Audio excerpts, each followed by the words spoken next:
So anyway, we had an entire back and forth about it, and we ended up actually going to the park having forgotten that piece of cloth anyway. Totally forgot it. I'm like, hey, well, we're gonna feed the baby. Like, I'm gonna feed the This baby. will happen. Yes. Yeah. So we did have like a blanket. So like Ryan helped craft a shield. I mean, like, and I was just like, thank God most of the children and their caregivers have left this park by the time she got hungry. So no one has to have a problem.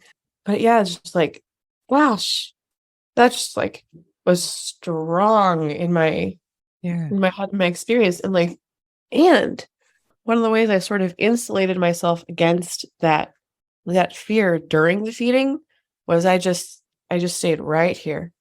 I was just like, right. I made my own shield. Yeah.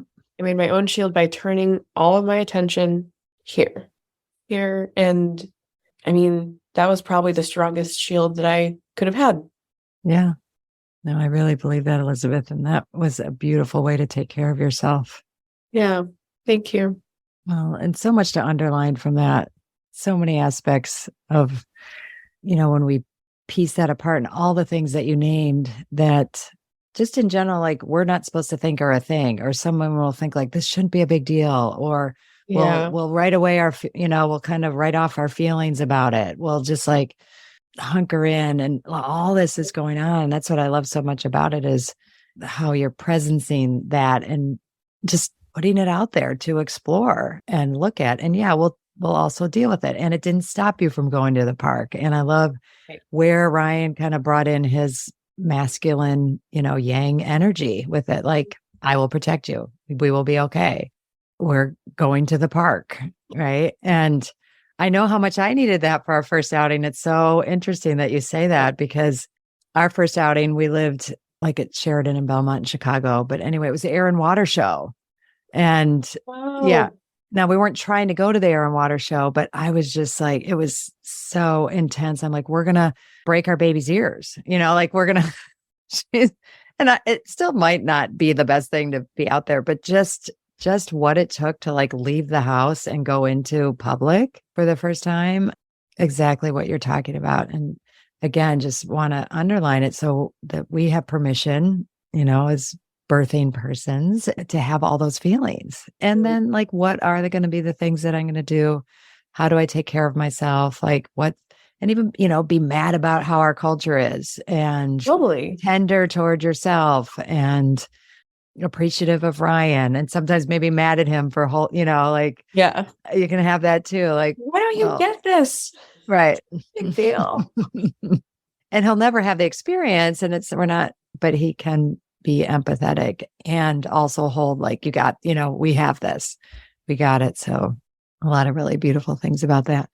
Well, I do think it's funny. I just noticed we've been talking all this time, and no, we have not talked about the birth. We have not talked about the birth. We could totally go there. Yes. So I think it's time for us to underline some aspects of it, because I've had the chance to talk to you about the birth and some beautiful things, and whether we cover that exactly or not, I know there's a couple pieces I'd want to make sure are shared about how you shared about it, but wherever you want to start and go for a bit, I think would be lovely and a gift. Gosh, man, that was a wild time. Okay, the first thing that occurs to me to share is that I'm saying this with all like tenderness and sweetness, and also like a little bit of a chuckle, because I didn't know what I didn't know. Mm-hmm. And I had been reading spiritual midwifery, and the way that some of the women's birth stories are told is like, oh yeah, the early rushes, the early labor is like really light and really like, like really light rushes.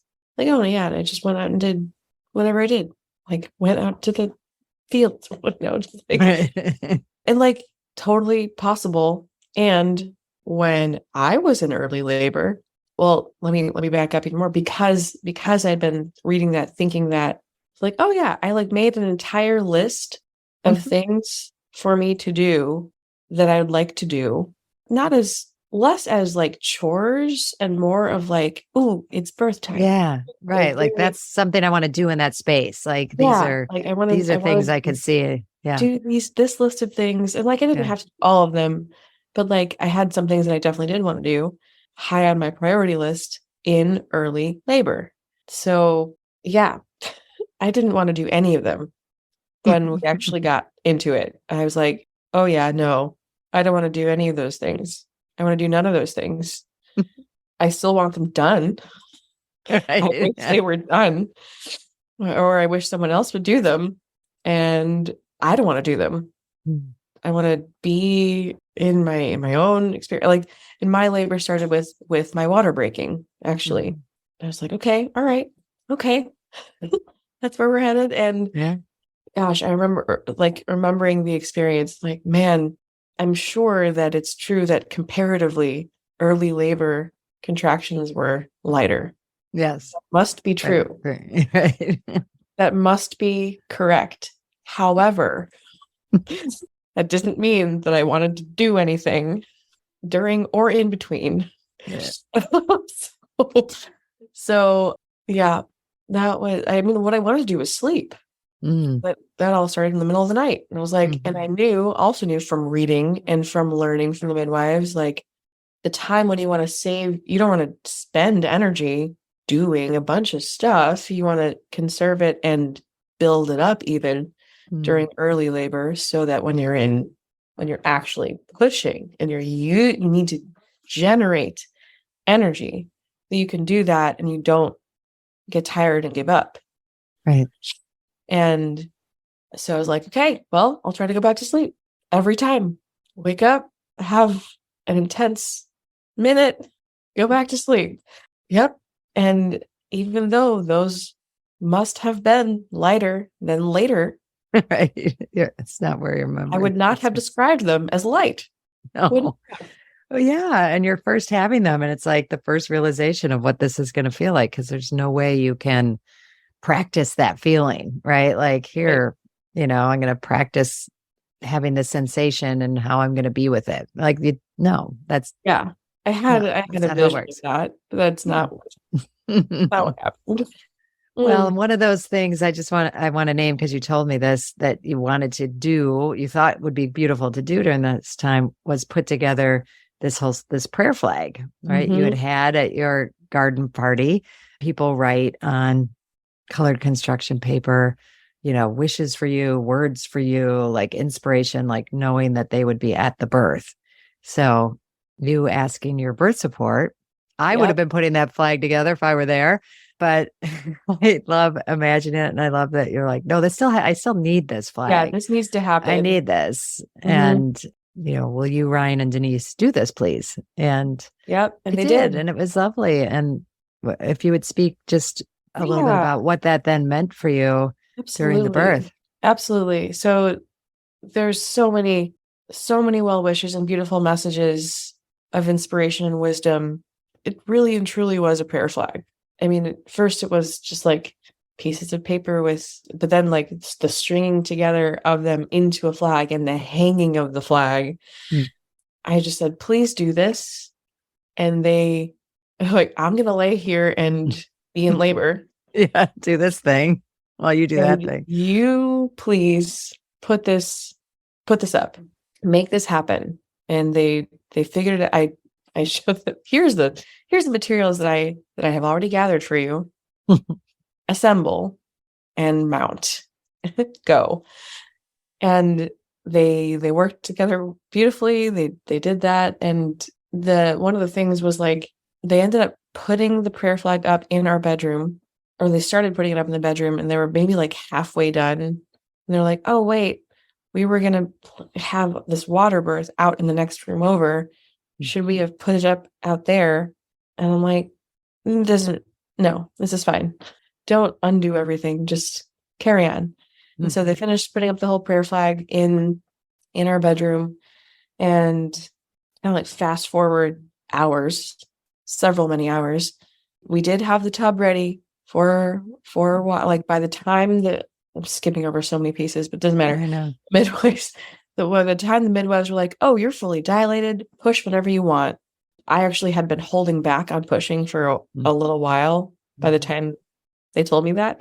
They're like, oh, but you have this one like little lip of cervix. Might be a thing. Might not, we'll see. We'll see. It might just kind of resolve itself. We'll see.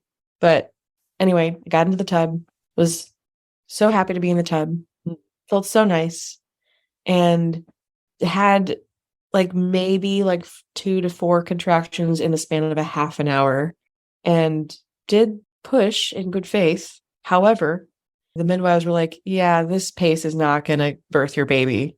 This pace is not going to do it. You need to get out of this tub right now. I was so down regulated. Like, oh, this is so soothing. Like, can't I just stay here? And they're like, no, this is not the time to be soothed quite yet in this way. So like, how about squatting instead? Like, okay, fine. I don't want to. So anyway, we do a lot. We go back and forth, and like we're walking, we're squatting, we're in the movement room. So it's like a third room. So we were in the kitchen with the water not happening. We were in the movement room doing a bunch of movement. And I was like, this doesn't feel productive. I don't know how to explain it. I don't think anything's like, I really am pushing in good faith with using as much for coaching as I can. And I just don't think this is happening. And there's more to say about that too, about like those moments of like, I don't think I can do this. I don't think this is happening. I think I'd like to stop. I think I'd like to be done trying. And, I'm a person who, one of the ways that I know myself is like, I don't really like to do things that aren't going well. If I don't perceive that things are going very well, I like to stop. And like, that can be a totally normalized thing. Like sometimes you want to take a break. Sometimes you want to do something else. But like when you're in labor, there's only so many breaks you can take. There's only so much else you can do. You got to keep going. They kept saying all these very wise things in the movement room. Only way out is through. Like, yep, I got that. And yet there are many ways to go through. In the back of my mind, I was like, did Ryan actually pack that hospital bag if I want to transfer? If I want to stop trying and have someone else just take this baby out of my body, can we just like, ooh, what if that were an option? And it is an option. It's totally an option. Totally an option. And I was like, but no one else seemed to be holding that. Everyone else was like, you're gonna birth this baby. I'm like, yeah, I'm not so sure. I'm not so sure. I'm not sure about that. We had tried so many things. We had tried so many things, and the midwives were like, okay, this is an unusual thing we're gonna try. And I kept, every time they said that, I was like, are they gonna say, let's go to the hospital? Is it time for that? With like an ounce of hope. But no, let's try this other position. And they're like, we're going to do this position that, is associated with hospital births. We're going to take you to your bed. You're going to be on your back, which is like a very vulnerable position to be in. Yeah. And not very, like, gravity's not helping. There's all kinds of things that are like that I've been reading about. I'm like, this is not a very conducive position in which to give birth, generally speaking. And even while I was in that position, not long after we'd gotten there, probably, who knows, the midwives had a change in shift. I was in labor long enough that I went through an entire midwife shift. Wow. And the new midwife came in, and she's like, you're on your back? This is a little odd. But then she saw me have a contraction and have a push, and she's like, oh, this is working. Oh, this is working. We're going to stay here. We're going to stay right here. Because like nothing else had seemed to be working. And to tie it back to the prayer flag. Yeah. Finally. Oh my gosh. Like every single person, I think there were 5 people in that room, including or not including the one about to be born. I'm not sure. I think 5 adult people. Like midwife's assistant, Denise, Ryan, me, and maybe also a student may have been there at that time, or she may have left. Anyway, the flag was hung around the perimeter of the room. So everyone could see some piece of it, no matter where they were facing. And they were all facing me, but there's also like flag in the background. And everyone's vision. And so they just kept like, and I had my own view of like some of the flag myself, but any of the parts that I couldn't actually see, they would put those pieces into their mouth. And they're like, you know, they would scan the flag for inspiration and say it back to me. Like, you got this, like, is literally one of the things. And so like, sometimes it was like a go, like the energy of go. And sometimes it was the energy of like, breathe, space, open, release. More often it was the energy of go, because we're in the final push. Yes. And sometimes it was like a spiritual, like you're participating in a miracle. There was different things around the room that literally infused the energy of and helped me birth this baby. It was critical. I'm so grateful to everyone who helped, like whose energy is infused in that and was really there. They were there. Hi, I'm so excited to share with you my 2024 Spring Equinox Self-Mothering Retreat that's happening this March 2024. And I would love for you not only to consider it, but to attend. But in considering it, hey, just knowing that you would be leaving cold weather, if that's the space that you're in, and coming down to just magnificently beautiful, warm, nourishing place of 𝐒𝐡𝐤, Mexico. 𝐒𝐡𝐤 meaning land of the goddess women, and coming to really take time for yourself. Okay. And that I am learning more and more isn't just a nice thing to do or something extravagant or something selfish. It's essential. And I really want you to take it seriously, to consider, just think about what would it take for me to go. It's a 5.5-day retreat. Getting from where you are, getting there, landing there, and then being in a space that is all about you. It's all about nourishing you. It's all about tuning into you, using everything around us, the nature, the food, the beautiful people, the rituals, ceremonies. I bring it, we really bring it. And we go deeper and deeper as the days go on, and we release, we let go, we bring in what is nourishing, what is empowering, what is that space of just really divine feminine energy. And we do it in the community of women. It's not for everyone. I will be honest, if the idea of leaving and not making it work, or it's just too hard, not for you. If the idea of, spending that amount of time inwardly focused and going to that level of self-awareness doesn't sound like something you're willing to do or put the time and energy into, then it's not for you. And it's good to know that, right? So this is for people who are serious about what it means to mother themselves, what it means to take time for ourselves, and that gift and what that gift can bring to us. It was originally right after my fall retreat. It filled right up. But now some people, it turns out, are not able to come. So I do have a handful of openings. And if you're listening to this and you're willing to take that step, please reach out to me. We can do a discovery call, or you can put a deposit down. I would love that. And you can do that by going to my website, www.drgertrudelyons.com. Go to events, and there you go. It'll all be there. There's a beautiful page there for you to explore. I look forward to hearing from you and then seeing you on my spring retreat.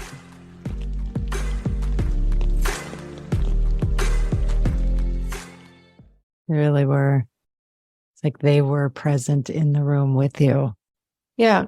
In just the right kind of energy that you needed and wanted. Exactly. Right?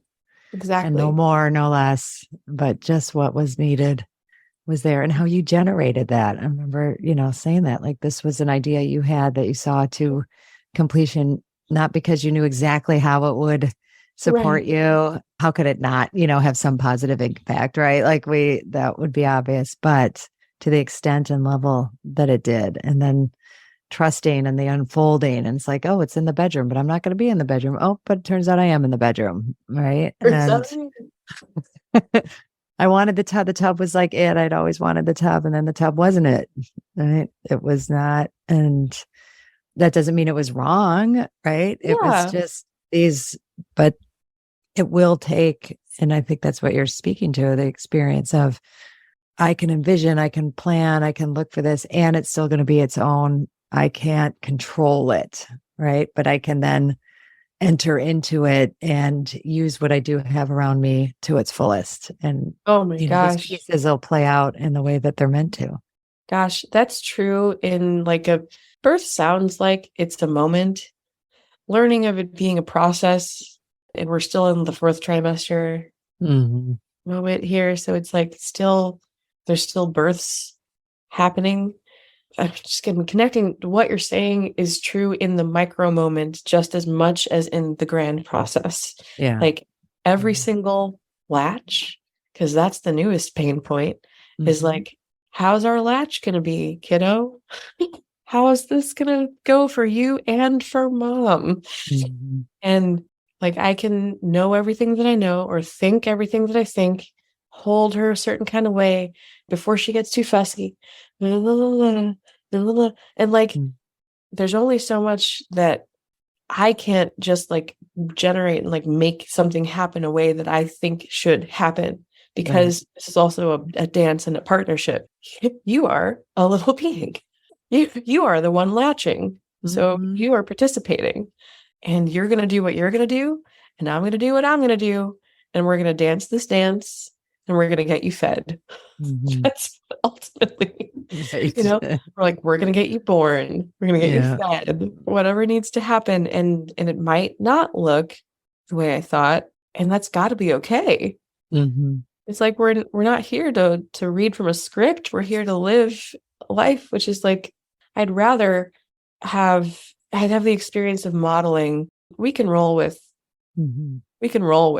anything than like losing my mind over like, this didn't go the way that I thought. Right? Much rather. Geez, that's so important. I want to keep talking, but I think this is like, okay. So let's get on again sooner rather than later, right? Because this is goal. Everything we've been talking about and then you've been sharing and living like in the moment right now is priceless, beautiful goal. But I think, oh gosh, there was something you were literally just saying about how, well, there's choice, but you just encapsulated like such a beautiful ending moment there. Like, this is how I could choose how this is all coming down, and how much my attitude, and I do want to like say this one more thing, because you said it to me last time we talked, is this partnership that you're talking about, and that we're in this together, and I'm growing and healing along with Lila. And yeah. Oh my gosh. I could say volumes about these kinds of experiences, but like some of them don't even need words. It's like, I've loved getting the reminders like, hey, neither of us, me nor the baby, have done this before. We are new. We are fresh and new at doing all these things. And it would be cruel to expect us to be great at them off the bat. It would be not very supportive. And so like, really letting go of my, do we want things to go well? Yeah, of course we do. Of course we do. But like, that looks like 100,000 different ways. So what is this way? What is this way that looks well and feels good and achieves the outcome? Like, gosh, it's been about a week since we had a lactation consultant visit. It was really important, because I was like, I don't know if this is gonna be sustainable. And that visit helped a lot. But it's not just the baby who's new. It's also the mom. It's also me. Also, also the dad. We are fresh and new, and we are together going to figure this out. We're going to, and when I say figure this out, it's not like we're not solve a problem, right? We're not solving a problem. We're not trying to write the script. No. We are moving and making choices aligned with our values and our vision.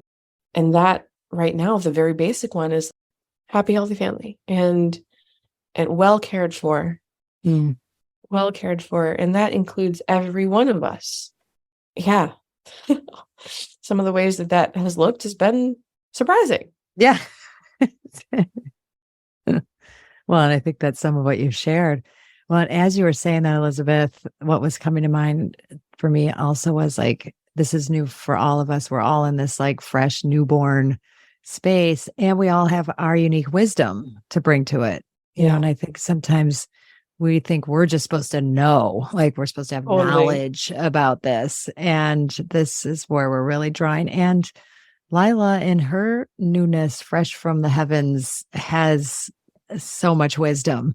Right. And what I love, and I feel like you're experiencing or intending for that, is to include her and have access to her wisdom as well. Absolutely. You know, and for you all to bring that forth, you know, Ryan with his wisdom around the picnic and the nursing, right? And his wise wisdom there, you named it, so many things. And Lila, like her wisdom around what I need to do to survive, right? Like this is with my initial wiring, here's what I do.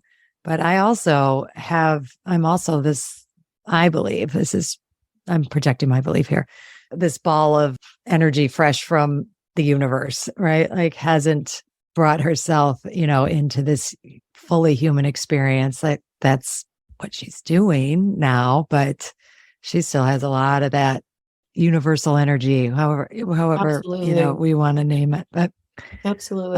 Oh yeah. Every time there's these moments of utter peace. They're usually sometime, you know, whether baby is sleeping or awake, but like where Ryan and I, we could just look at you and hold you forever. There's nothing else to say. Ryan actually says it. He expressed it much more strongly than I did at first. He's like, I just want to look at you all day. And there's something just like wondrous, really, really wondrous about being with her. Yeah. It's important. It's important. It's a holy place. Yeah.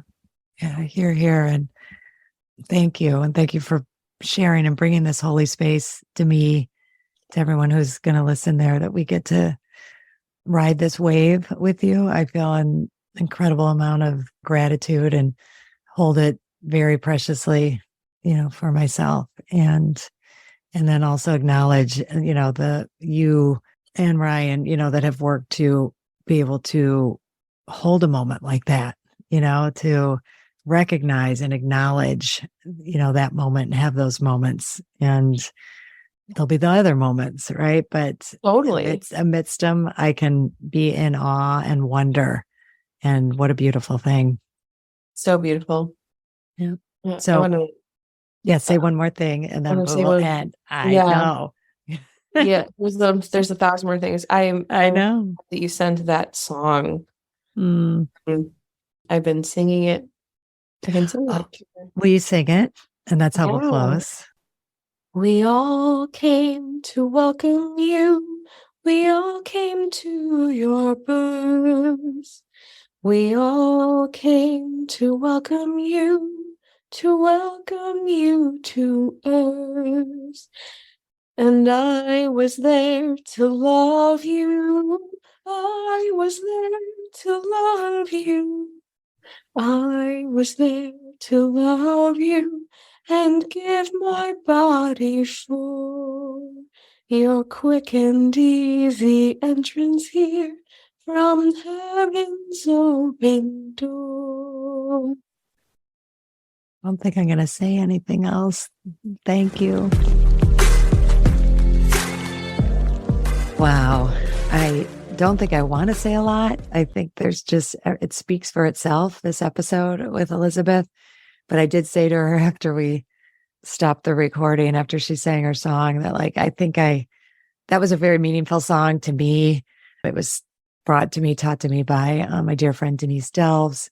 We sang it for her after her baby was born. And then at subsequent births, whether, you know, I was assisting or at our own births. And there's just something very magical, ephemeral, I don't know, just whatever beautiful words we want to put to it. But that I think I gave it to her just to hear her sing it for herself. Like I wanted to be able to sing it to her and It's one of the things I was sad about not being at the birth, was to bring that, to be able to like share that song with her.